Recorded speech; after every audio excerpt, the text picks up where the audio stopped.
Salam sejahtera saya ucapkan kepada Dr. Afian, Dr. Aminuddin dan rakan-rakan sekalian. Hari ini kumpulan 8 ingin membentangkan laporan kajian dengan tajuk Skamer dan Ketirisan Perundangan di Malaysia bagi kursus LMCW 2153 Penghayatan Etika dan Perabatan. Nama saya T. Khaisian dan pertama sekali saya ingin memperkenalkan ahli-ahli kumpulan 8 iaitu saya T. Khaisian, Nur Aina Najwa, Adam Putra Hidayat, Muhammad Syami, Muhammad Darwish Lukman, Nurul Zulaika, Najiha, Nixon Jongzili, Chu Wee Kiat dan Yong Yun Lai. Seterusnya adalah bahagian pengenalan. Penipuan secara atas talian ataupun bawah talian menjadi semakin berlampau pada zaman kini. Suruhanjaya Komunikasi dan Multimedia Malaysia telah menerima sejumlah 5,513 aduan berunsur penipuan pada tempoh antara tahun 2020 sehingga Mei 2022. Majlis Keselamatan Negara Malaysia memberi definisi kegiatan penipuan bagi perkataan scam yang akan digunakan dalam kajian ini. Kegiatan penipuan yang rakyat Malaysia menjadi mangsa kepada tertakluk di bawah bidang kuasa pihak Polis Diraja Malaysia, Kementerian Perdagangan Dalam Negeri dan Hal Ehwal Pengguna, Suruhanjaya Sekuriti, Bank Negara Malaysia atau agensi-agensi berkenaan. Proses siasatan dan penguatkuasaan tertakluk kepada jenis-jenis scam yang dilaporkan. Seterusnya daripada saya akan menceritakan tentang permasalahan kajian iaitu punca berlaku skamer dan ketirisan perundangan. Skamer atau dalam erti kata lain ialah penipuan serta ketirisan undang-undang yang acap kali berkait rapat. Terdapat pelbagai punca yang boleh menyebabkan penipuan dan kelemahan dalam undang-undang yang terdapat di negara kita. Yang pertama ialah kemajuan teknologi telah memudahkan penipu untuk mengakses maklumat peribadi dan menyebarkan penipuan secara meluas. Kelemahan dalam perlindungan data atau keselamatan cyber boleh dimanfaatkan untuk tujuan penipu. Menurut laporan daripada kajian yang bertajuk Keselamatan Peribadi di Facebook, Ancaman dan Penyelesaian, media sosial menjadi alat utama untuk individu, pekerja atau organisasi agar dapat bekerjasama antara satu sama lain, berkomunikasi dengan pelanggan, pembekal atau pihak berkepentingan lain dengan cara yang lebih cepat dan lebih peribadi dari sebelumnya. Media sosial ini mempunyai banyak risiko dan ancaman terhadap keselamatan peribadi individu, komuniti dan organisasi. Yang kedua punca ialah daripada kurangnya pengetahuan tentang teknik penipuan dan kecuaian dalam memeriksa maklumat yang boleh menjadikan individu rentan terhadap penipuan. Ini termasuk skim pelaburan palsu, panggilan atau email palsu dari pihak berkenaan dan berbagai-bagai lagi. Menurut PDRM pada tahun 2018, bagi penipuan love scam atau turut dikenali dengan panggilan romance scam, suspek akan mencari mangsa dengan berkenalan melalui laman sosial seperti Facebook, Instagram dan sebagainya. Yang ketiga ialah kelemahan dalam sistem undang-undang yang terdapat di Malaysia yang menjadi punca berlaku kes penipuan atau skamer ini. Terdapat kekosongan undang-undang yang boleh dimanfaatkan oleh penjenayah untuk melakukan penipuan. Kelemahan dalam undang-undang mengenai perlindungan pengguna atau kekurangan penguatkuasaan undang-undang boleh memberi ruang kepada penipuan. Justru penguatkuasaan undang-undang sedia ada dan menghebahkan kepentingan undang-undang ini terhadap masyarakat awam adalah tindakan yang wajar diambil oleh masyarakat Malaysia. Baiklah, nama saya Chu Wee Kiat. Seterusnya, saya akan menerangkan siapa yang bertanggungjawab menangani isu skamer. So, ada tiga pihak. Yang pertama adalah pihak institusi kewangan, kedua, pusat komuniti serta pihak bukan kerajaan. Yang terakhir adalah pihak pemerintahan atau kerajaan. Yang pertama, pihak bank. Pihak bank boleh beralih daripada perhantaran SMS OTP kepada kaedah pengesahan yang lebih kukuh untuk aktiviti sama ada pindah dana, buka akaun dan bayar serta tukar maklumat peribadi. Selain itu, pihak institusi kewangan atau pihak bank boleh menyatakan transaksi mencurigakan serta melaksanakan tempoh tenang untuk pendaftaran yang kali pertama. Okey, seterusnya, pihak pusat komuniti serta pihak bukan kerajaan NGO, komuniti main peranan yang penting untuk melaksanakan tanggungjawab menyebarkan maklumat benar dan tepat serta melaporkan suspek skamer kepada pihak penguasaan untuk menangani isu skamer. Kerjasama dengan pusat komuniti dan pertubuhan bukan kerajaan seperti menumpukan helpdesk untuk dapat perkhidmatan dan bantuan jika menghindari perangkap skamer. Yang terakhir adalah pihak pemerintahan atau kerajaan. Kerajaan akan menumpukan Pusat Respons Scam Kebangsaan NSRC yang selaras tindak balas pantas terhadap penipuan kewangan dalam talian. Oleh itu, NSRC merupakan kerjasama sama ada Pusat Anti Kejahatan Kewangan Kebangsaan (HCC), Polis Kerajaan Malaysia (PDRM), Bank Negara Malaysia (BNM), Suruhanjaya Komunikasi dan Multimedia Malaysia (SKMM) serta Industri Kewangan dan Industri Telekomunikasi. Salam sejahtera, nama saya Nixon dan seterusnya saya akan menerangkan bahagian contoh modus operandi scammer. Mungkin ada yang akan tanya, apa itu modus operandi scammer? Dengan kata ringkas, Modus operandi skamer merupakan suatu tindakan yang dilakukan oleh seseorang atau suatu pihak untuk mempengaruhi orang lain demi tujuan tertentu dan biasanya untuk mendapatkan keuntungan atau maklumat pribadi. Antara modus operandi skamer yang popular pada masa ini termasuklah yang pertamanya ialah penipuan atas talian. Modus operandi ini ialah penipu menggunakan internet sebagai platform untuk melakukan tindakan skamer dengan cara menghantar khidmat pesanan ringkas iaitu SMS. Penipuan jual beli atas talian juga merupakan salah satu penipuan atas talian yang boleh memberi impak kepada penjual dan pembeli. Selain itu, modus operandi skamer yang kedua ialah penipuan cinta atau dalam bahasa Inggeris dikenali sebagai love scam. Menurut Sinar Harian, penipuan cinta merupakan suatu teknik memancing cinta dengan menggunakan kata-kata romantis dan janji-janji palsu bagi memperdayakan mangsa yang digunakan untuk menjerat wanita atau lelaki yang belum berkahwin. Situasi ini akan membina hubungan emosi dengan masa terdahulu melalui media sosial seperti Instagram dan Twitter. Contoh yang ketiga ialah penipuan pelaburan. Dalam modus operandi ini, penipu menawarkan pelaburan yang mempunyai ciri-ciri pulangan tinggi, tidak ada risiko pelaburan, dan tidak memerlukan pemegang amanah sebagai daya tarikan kepada masyarakat. Seterusnya, kami akan melihat penipuan email phishing. Teknik ini sentiasa melibatkan tindakan penipu yang menghantar email palsu yang seolah-olah datang daripada organisasi sah untuk meminta maklumat pribadi atau tautan berbahaya. Penipuan pekerjaan juga merupakan salah satu modus operandi yang sentiasa dibincangkan oleh masyarakat sekarang. Modus operandi ini merujuk kepada tindakan penipu yang menawarkan peluang pekerjaan palsu dengan bayaran tinggi sebagai daya tarikan kepada masyarakat. Penipuan pekerjaan sentiasa melibatkan beberapa negara, iaitu mangsa mungkin tertipu dan dibawa ke negara lain untuk menjadi tenaga buruh paksaan. Berdasarkan utusan Malaysia, seramai 373 mangsa sindiket penipuan tawaran pekerjaan di 4 negara Asia telah berjaya diselamatkan. Akhir sekali, saya akan menerangkan penipuan hartanah dan rumah. Modus operandi ini merujuk kepada amalan atau skema penipuan yang melibatkan urusan hartanah atau perumahan. Ini melibatkan manipulasi kecurangan atau tindakan yang tidak jujur bertujuan untuk mendapatkan keuntungan secara tidak sah atau merugikan pihak yang terlibat dalam urus niaga hartanah. Itu sahaja daripada saya dan saya akan serahkan kepada ahli kumpulan yang seterusnya untuk bahagian yang lanjut. Objektif 3 bagi kumpulan kami adalah menganalisis impak ekonomi dan sosial kes penipuan terhadap individu dan masyarakat. Tujuan objektif ini adalah mengkaji bagaimana kes penipuan dapat memberi kesan terhadap ekonomi individu termasuk kerugian kewangan dan kesan psikososial. Ia juga menilai kesan jangka panjang penipuan terhadap masyarakat secara keseluruhan termasuk penurunan kepercayaan terhadap sistem dan perubahan tingkah laku masyarakat terhadap transaksi talian. Objektif 1 untuk kajian ini adalah menganalisis impak ekonomi dan sosial kes penipuan terhadap individu dan masyarakat. Objektif 2 adalah mengkaji bagaimana kes penipuan dapat memberi kesan terhadap ekonomi individu termasuk kerugian kewangan dan kesan psikososial.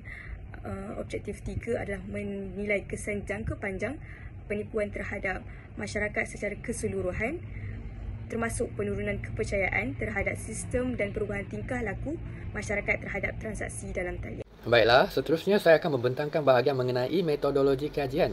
Metodologi kajian yang telah kami gunakan dalam menjalankan kajian ini dimulakan dengan langkah yang pertama iaitu menentukan instrumen kajian. Dalam penyelidikan ini, kami telah menggabungkan kedua-dua kaedah kuantitatif dan kualitatif dalam usaha untuk mendapatkan pandangan yang lebih komprehensif.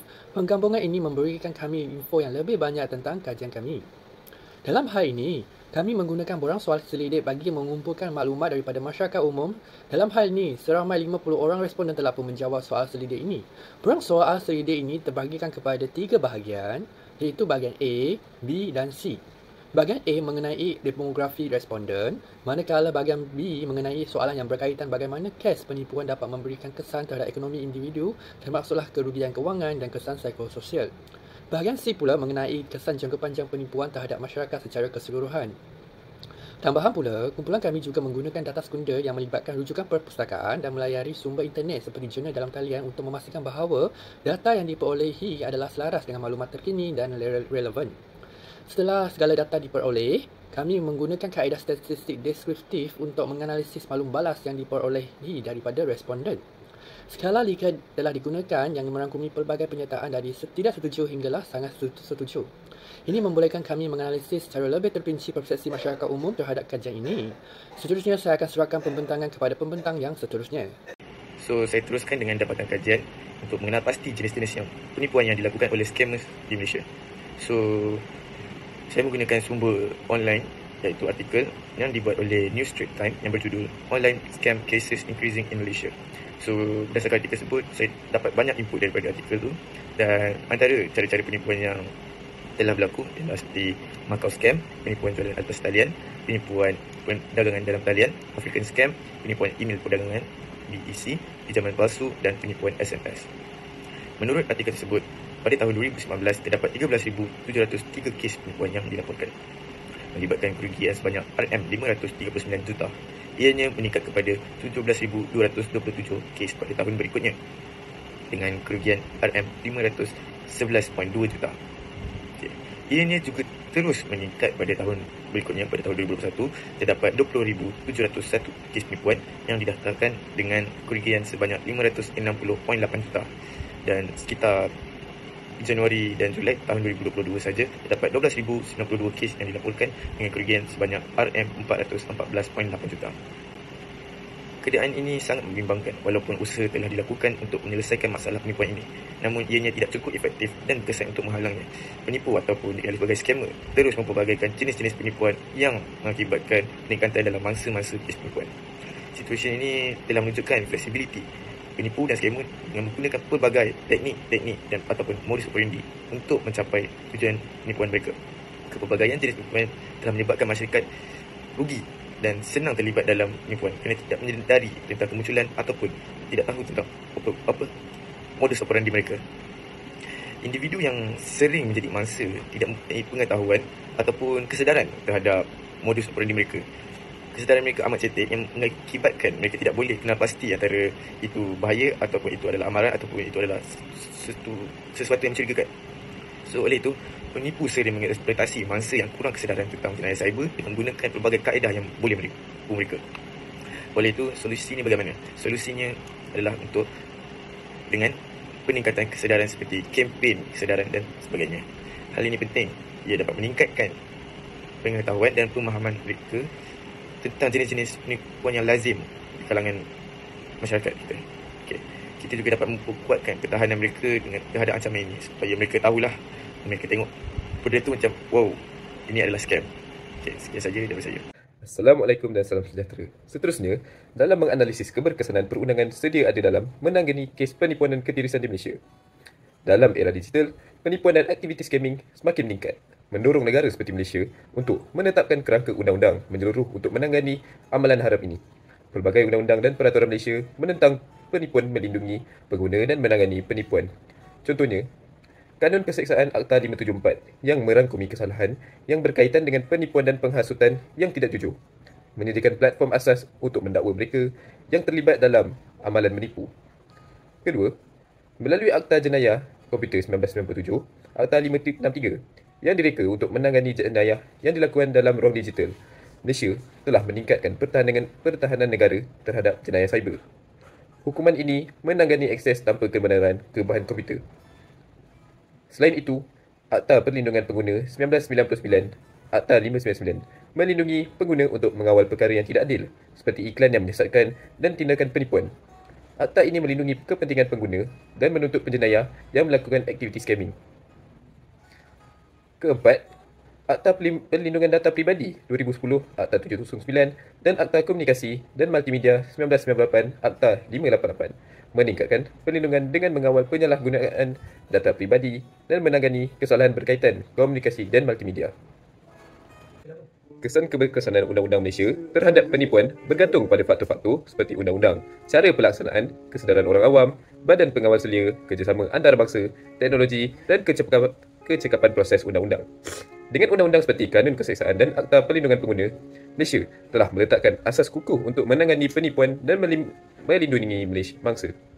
Keberkesanan undang-undang ini bergantung pada pelaksanaan mekanisme penguatkuasaan, sumber daya dan kerjasama di antara pihak berkuasa seperti Polis Diraja Malaysia, badan pengawal sedia seperti Suruhanjaya Security dan Bank Negara Malaysia turut membantu mengurangkan penipuan. Kempen kesedaran orang awam juga penting untuk memberi pengetahuan kepada individu agar dapat mengenal pasti dan melaporkan penipuan. Keseluruhannya, keberkesanan Undang-Undang Anti Penipuan Malaysia bergantung pada komitmen terus-menerus untuk mengemaskini bekerjasama dan menjalankan proses undang-undang dengan cekap. Sekian, terima kasih. Seterusnya, hasil dapatan kajian diperoleh daripada soal selidik.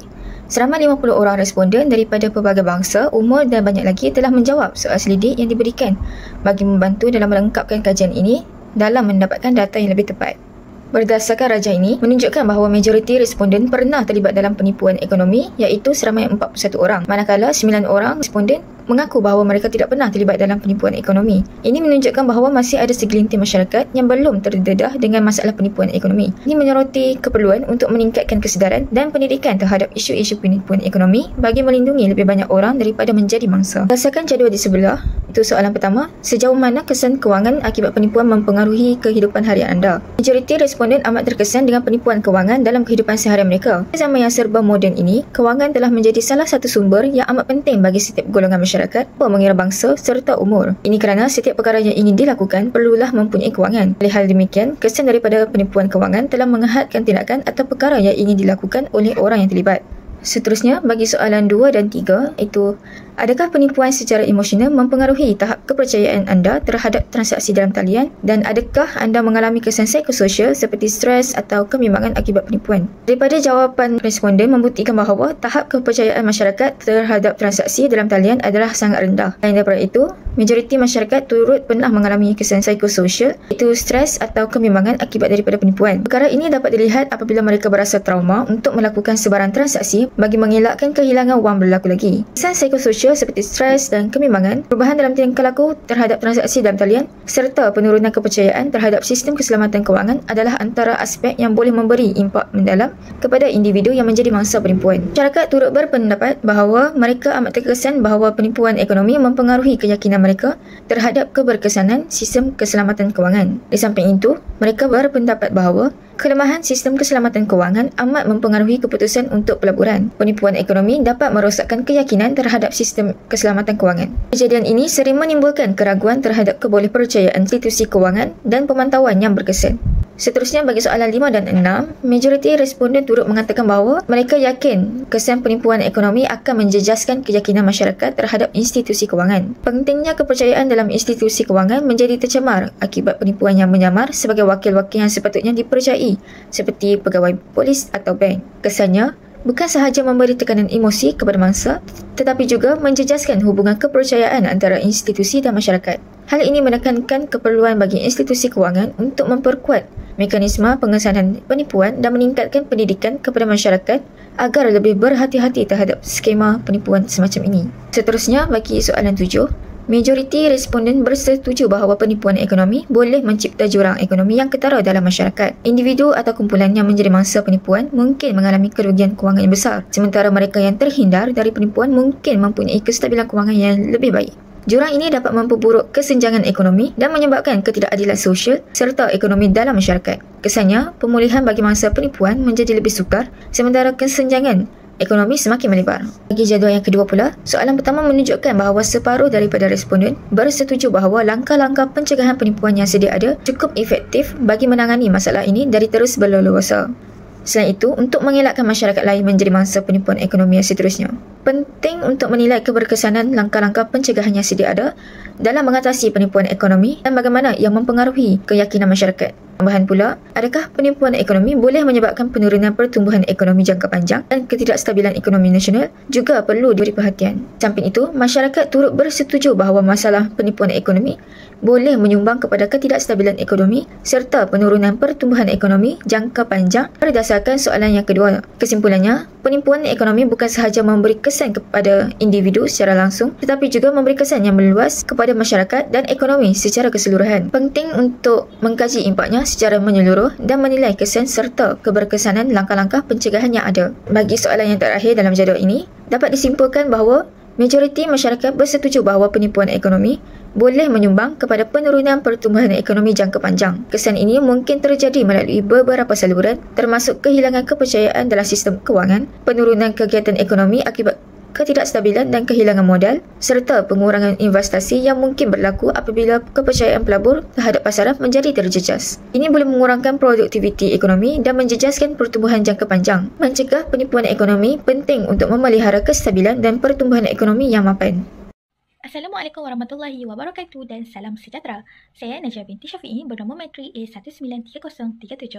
Berbagi kepada slide yang seterusnya iaitu cadangan untuk menyelesaikan punca berlakunya skema yang sedang berleluasa di dalam negara kita. Antara cadangan yang boleh dilakukan bagi membanteras isu skema dan ketirisan perundangan ini adalah dengan menghadkan kemajuan teknologi yang terlalu canggih pada era ini. Seperti mana yang kita sedia maklum, penggunaan teknologi yang terlalu canggih boleh membawa pelbagai impak positif dan negatif. Namun pada masa yang sama ia juga boleh mencetuskan isu seperti maklumat privasi yang terancam, data-data peribadi yang tersebar dan sebagainya. Dengan menghadkan kemajuan teknologi ini secara tidak langsung dapat mengawal aktiviti media sosial dengan lebih ketat terhadap penggunaan dan pengumpulan data bagi melindungi privasi individu tersebut. Selain itu, pihak yang berkuasa juga seharusnya mengadakan kempen atau webinar kepada masyarakat maupun komuniti tentang isu skema dan penipuan secara atas talian ini dengan lebih mendalam.